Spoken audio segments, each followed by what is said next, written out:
Good morning, children. Welcome back to the English class after the short Diwali break. I hope you all had refreshing and enjoyable holidays and are ready to study again. Today we are going to start with lesson number 10, that is Stopping by Woods on a Snowy Evening. It is a very interesting poem by Robert Frost.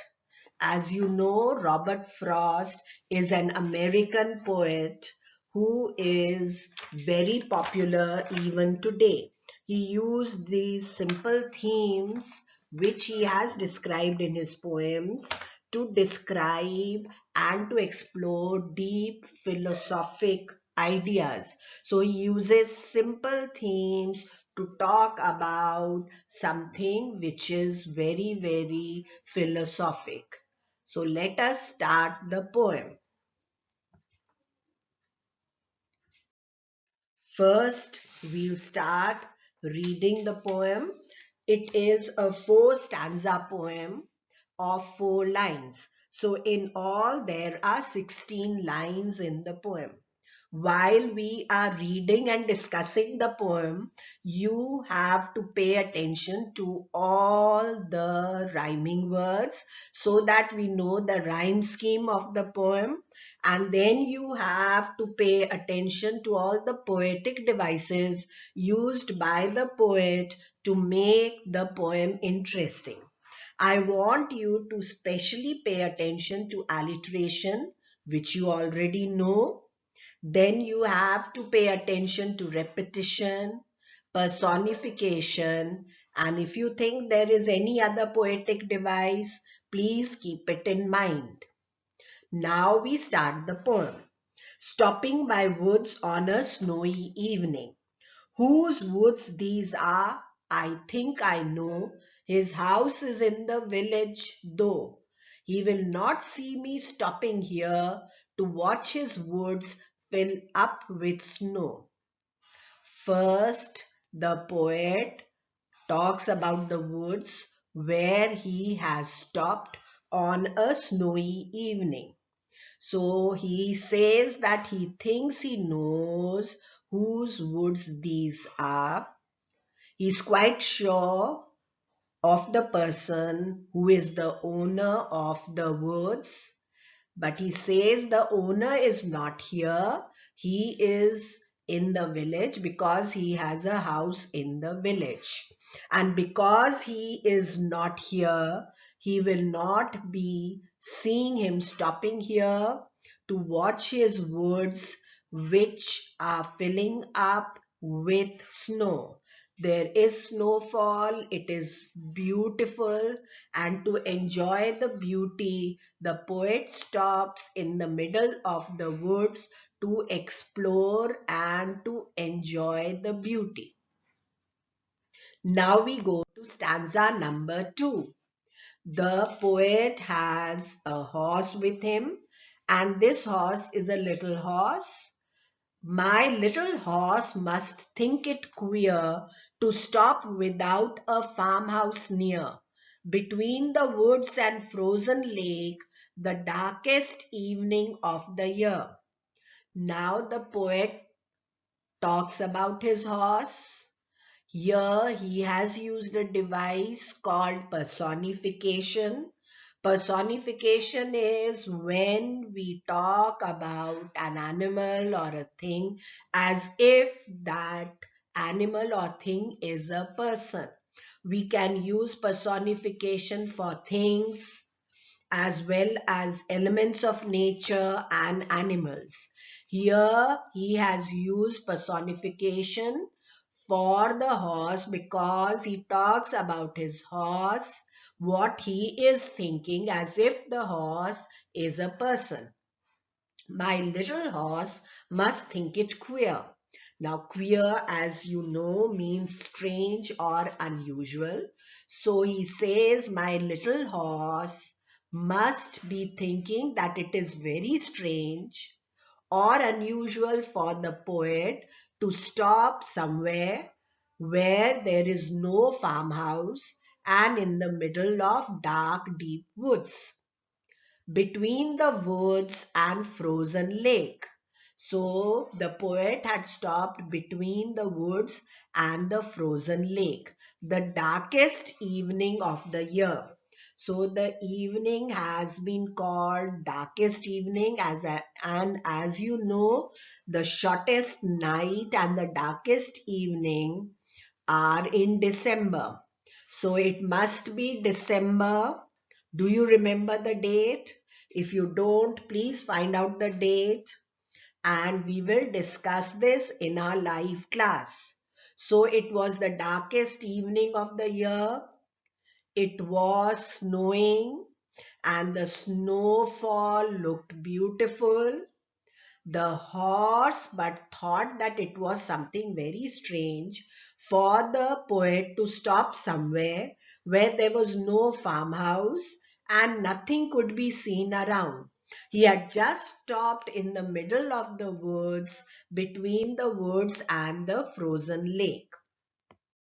Now stanza number 3. He gives his harness bells a shake to ask if there is some mistake. The only other sounds the sweep of easy wind and downy flake. He continues talking about his horse. The horse thinks it's very strange for the poet to stop somewhere where there is nothing, where there is no farmhouse, where there are no people, where no one can be seen around. So the horse gives his harness bells. Now, harness, a set of leather strips put around a horse's head. You must have seen horse-drawn carriages or tongas. They have a harness which is a set of leather strips which they put around a horse's head and body so that it can be controlled or fastened to a carriage. They can pull it to make it go slower. They can leave it loose if they want their horse to go faster, and this is also used to fasten or to connect them to a carriage. Usually they put small bells in the harness to show or to inquire if there is some mistake. The horse gives his harness bells a shake.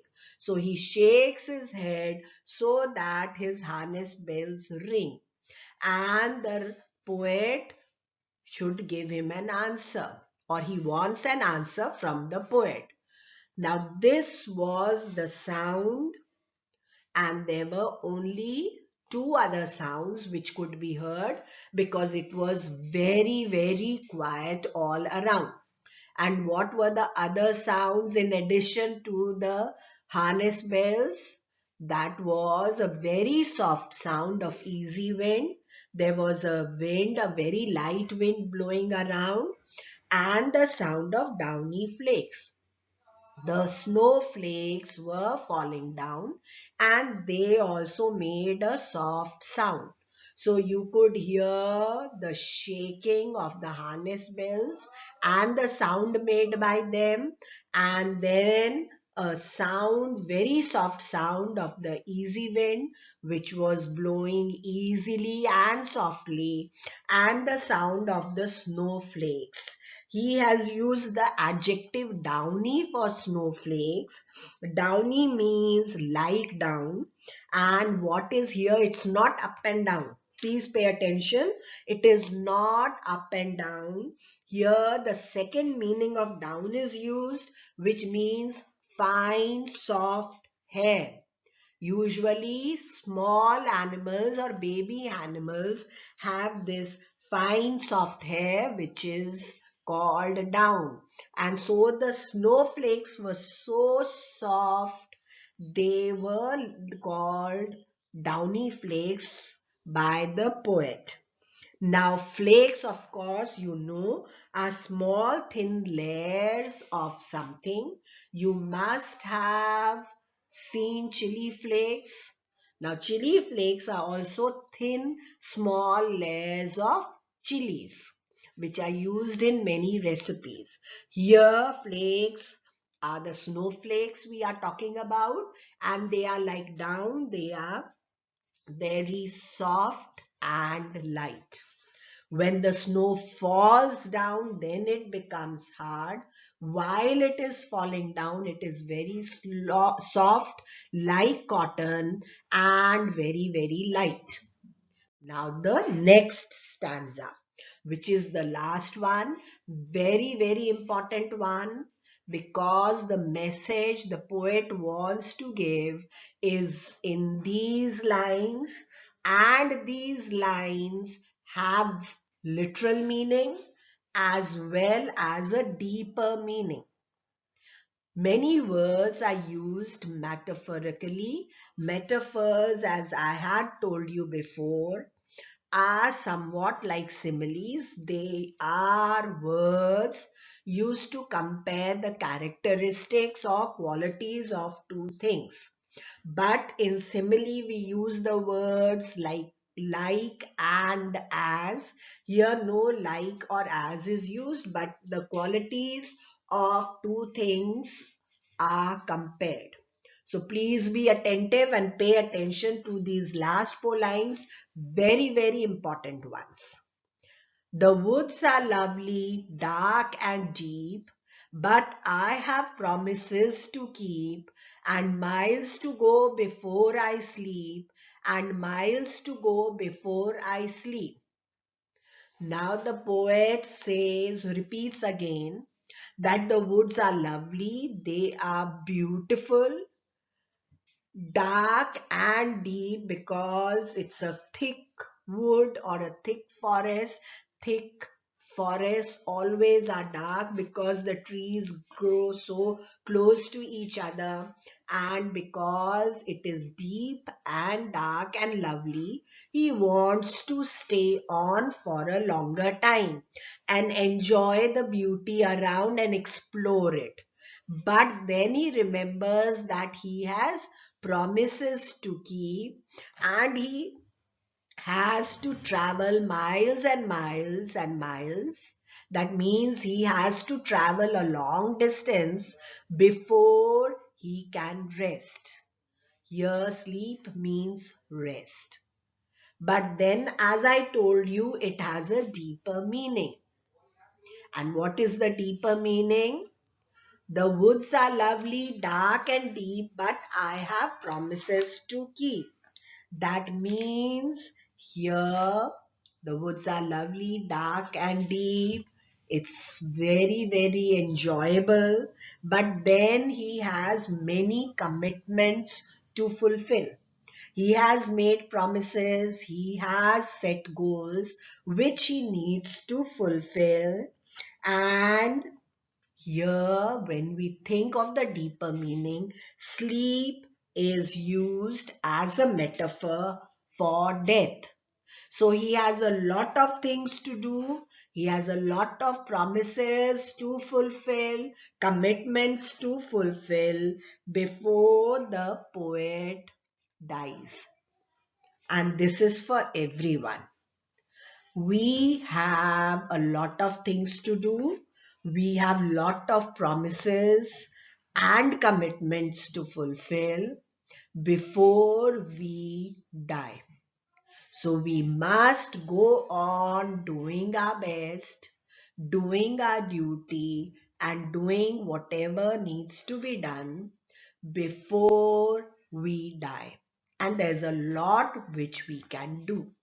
Now, there's one very interesting thing which I want you to know about the stanza 4, the lines in stanza 4. Our first Prime Minister of India, Pandit Jawaharlal Nehru, was also very fond of Robert Frost's poems. And when he passed away, they found that these lines, these four lines, that is the last stanza, was written by him just before his death on a piece of paper which was lying on his study table. Sorry. That means he always wanted to do much, much more, and he wanted to achieve a lot more before he died. So whenever people talk about Pandit Jawaharlal Nehru, they quote these lines because these lines were written by him to tell people about his philosophy of life. Now, very simple poem, very interesting, but then you need to read it and understand the deeper meaning. It is for the journey of the poet from one place to another, and it is also for the journey of our life from birth to death and what we are supposed to do and achieve. Wasn't it very interesting and easy? Now we go to the word bank, which of course I've already explained. Queer means strange or unusual. Harness, as I told you, a set of leather strips which are put around the horse's head and body so that the person can control it and the horse can be fastened to a carriage. Downy here means like down, and down means fine soft hair, which is mostly found in small animals or baby animals. Then flakes, of course, are small thin layers of something. Now we go to the next thing, that is a little bit about the poet Robert Frost. Now, Robert Frost, you will find a lot about him on net.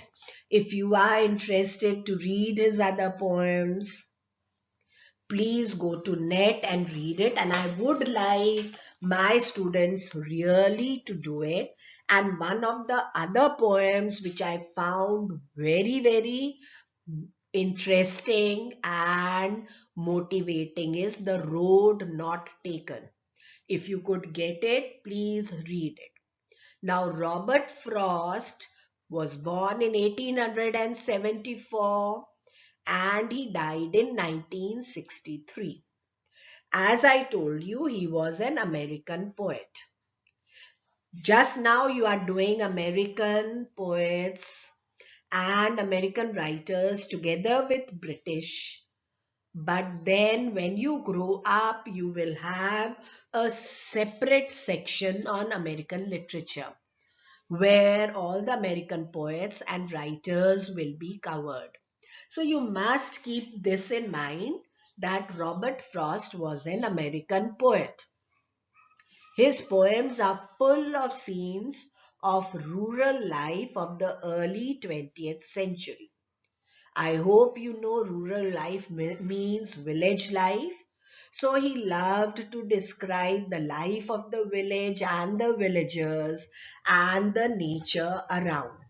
But then his poems look very, very simple when you read it, but then most of his poems have deep philosophic ideas. That means they have a deeper meaning which you must understand and keep in mind. Now, some of the poetic devices, there are a lot more, which you will do when you grow up. This poem may come again and again as you grow up in senior classes, and you will be doing it in more and more detail. But for now, we are going to do only some of the poetic devices used by the poet to make his poem interesting. Personification is the first one, which I told you. When we talk about something or someone, means some animal, as a person having human feelings. And in this poem, Frost has personified the horse, especially the thinking of the horse. We don't think that the horse thinks. But here he has shown the horse thinking like a human being. Then the second very interesting one is imagery, used to make readers feel things through their five senses. Here, two senses are used primarily, the sense of vision or seeing and the sense of hearing. The poet has used images for the sense of sight as woods, house, lake, that is what you can see. And of course, he has made you hear also, because he has described the sound of the harness bells, the sound of the easy wind, and the downy flakes. So you have to pay attention whether the poet wants you to have a vision of it or to hear it. Now, alliteration, of course, we have done again and again in the poems. It is the repetition of the same sounds in the same lines, usually a consonant sounds. Suppose the W sound or the B sound. I told you it is seen very, very clearly in our tongue twisters. Here, watches woods, the W sound is there, sounds the sweep, again, sir sound is there. Then sometimes the poets repeat certain words or lines, which is called repetition. Now, Frost has repeated the last two lines, and miles to go before I sleep, and miles to go before I sleep. Why has he done it? He has done it because he wants you to emphasize on this. This is the message he wants to give, that there's lots and lots which we have to achieve before we die. And also it gives a musical effect and it sounds very nice. Now we have the first exercise, which is complete the following summary of the poem. There are blanks and you have to fill in the words. It's not necessary that the words have to be from exact words from the poem. You can use a synonym or you can use your own words. Now, have you opened your books on page 64? Please open your Real English book on page 64 and take a pencil in hand. Let's start.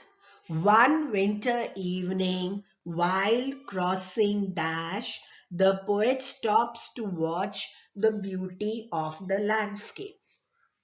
Now, what was he crossing? Snowy, dark woods. You could write dark, deep woods.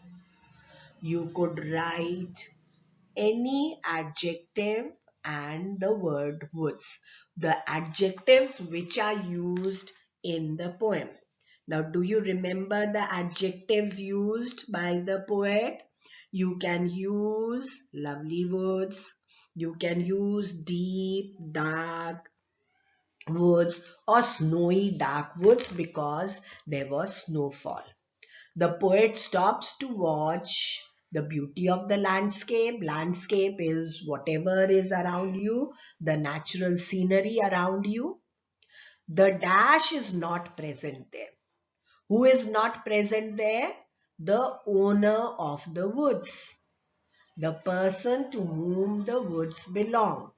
So the owner of the woods is not present there. There is no specific reason to dash, and even his horse finds it strange. So there is no specific reason to stop by the woods or to stop in the woods, stop in the middle of the woods, and even his horse finds it strange or queer or unusual. You don't have to use all the three words. You can remember one and use it. The only sounds that can be heard are the sounds of that is, in addition to the harness bells. What are the two sounds heard by the poet? The sounds of the wind and the softly falling snow. You can use the words from the poem Easy Wind and Downy Flake, or you can even write the sounds of the wind and the snow. The poet is tempted to explore the deep woods, but he has dash before he can rest. But he has miles to go before he can rest. He has to go very far before he can rest, or he has to travel a lot before he can rest. Please use any words which you find easy and which you think you can remember. Now this is the summary of the poem and you are supposed to fill in the blanks in your own words. Now today's prep I'm going to give in the ERP app. Please do it in the book or the notebook, and we are going to discuss these exercises which you do today tomorrow. Thank you, children. Till we meet for the next video. Thank you.